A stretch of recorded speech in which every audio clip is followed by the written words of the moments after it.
Under the banner Get Britain Working, the plans include a £240 million investment to overhaul the current network of job centres across Britain and more funding for mental health services. Well, economic inactivity has grown rapidly since the pandemic. There are now 9.3 million people who are neither in work nor looking for a job. That's a rise of 713,000 since the pandemic. Joining me to discuss this all now is Luke Hildyard, who's director of the High Pay Centre, a think tank focused on pay and employment rights. Luke, have you seen enough in the plans published so far by the government to give you confidence that they will get people back to work? I think with economic inactivity, one of the things that's really important to recognise is there are sort of push and pull factors with regards to people going back to work.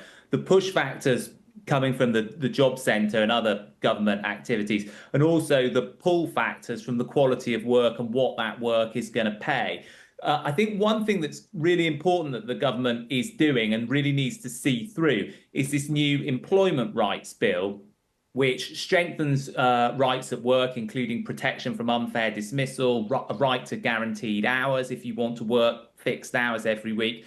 That obviously gives people greater job and income security, which is vital to their standard of living, and also makes work more attractive, gives them greater confidence to go into the workplace, to do more productive work, which is obviously good for the economy and for the government's welfare bill. So that could lure more people into work. It could give the confidence to them to do that. And yet, here we are, businesses saying just yesterday at the CBI conference, because of tax rises, we're going to have to look at headcount and hiring.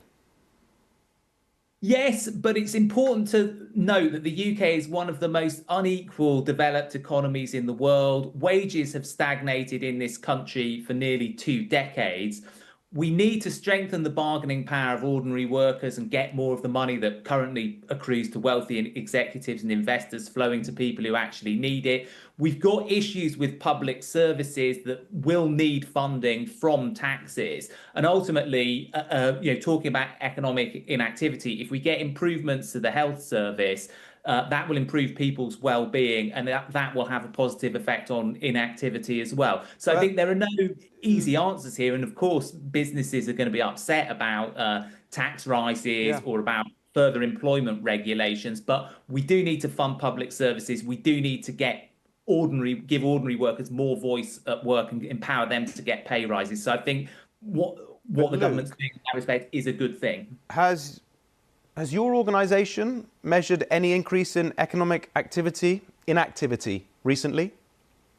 Well, we tend to focus on pay at the top of the distribution, and where the UK has about the worst economic inequality in Europe. There are a couple of countries in Eastern Europe that are even worse than us. We also score very poorly on the European Participation Index, which it measures how much say ordinary workers have in decision making in their workplace. And again, I think changing that sort of top-down business culture, giving workers more participation in the decisions that affect their working lives, would make work more appealing and would again help to address the issues we have with economic inactivity.